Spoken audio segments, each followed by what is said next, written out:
Friends, അപ്പോൾ T V ട്രസ്സിംഗ് ഒക്കെ കഴിഞ്ഞിട്ട് ഈ ഒരു കാര്യം നിങ്ങൾ ടെസ്റ്റ് ചെയ്യാറുണ്ടോ?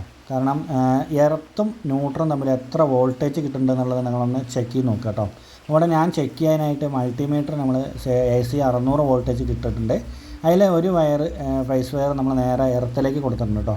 അപ്പോൾ എർത്തിലേക്ക് കണക്ട് ചെയ്ത് ഒരു വയർ നമ്മുടെ കയ്യിലുണ്ട്. അപ്പോൾ ഒരു വയർ നമ്മൾ ന്യൂട്രലിൽ നിന്ന് മുട്ടിച്ച് നോക്കാം, ടച്ച് ചെയ്ത് നോക്കാം എത്ര വോൾട്ടേജ് കാണിക്കേണ്ടതെന്നുള്ളത്. 1-2 വോൾട്ടേജാണ് കാണിക്കേണ്ടത്.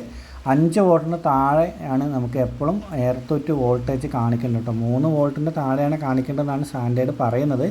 ചിലപ്പോൾ ഒരു 4-5 വരാറുണ്ട് ചില സൈറ്റിൽ. ഇവിടെ കറക്റ്റ് 1-2 വോൾട്ടേജാണ് കാണിക്കുന്നത് കേട്ടോ. അപ്പോൾ ഇത് കറക്റ്റായിട്ടുള്ള വാല്യൂ ഇങ്ങനെയല്ല ചെക്ക് ചെയ്യുന്നത്, നമ്മൾ വോൾട്ടേജാണ് ചെക്ക് ചെയ്യുന്നത് കേട്ടോ. എർത്ത് ടു ന്യൂട്രൽ വോൾട്ടേജാണ് ചെക്ക് ചെയ്ത്. നമുക്ക് ഫേസ് ഒന്ന് ചെക്ക് ചെയ്ത് നോക്കാം. എർത്ത് ടു ഫേസ് വോൾട്ടേജ് 257, 59 അങ്ങനെയൊക്കെ വരുന്നുണ്ട് കേട്ടോ. 260 വരേക്കും ചിലപ്പോൾ പോവും. ഇവിടെ ട്രാൻസ്ഫോമർ അടുത്തുള്ളത് കൊണ്ട് കറക്റ്റ് വോൾട്ടേജ്, കുറച്ച് കൂടുതൽ വോൾട്ടേജ് തന്നെ ഇവിടെ കറക്റ്റായിട്ട് എപ്പോഴും കിട്ടും കേട്ടോ.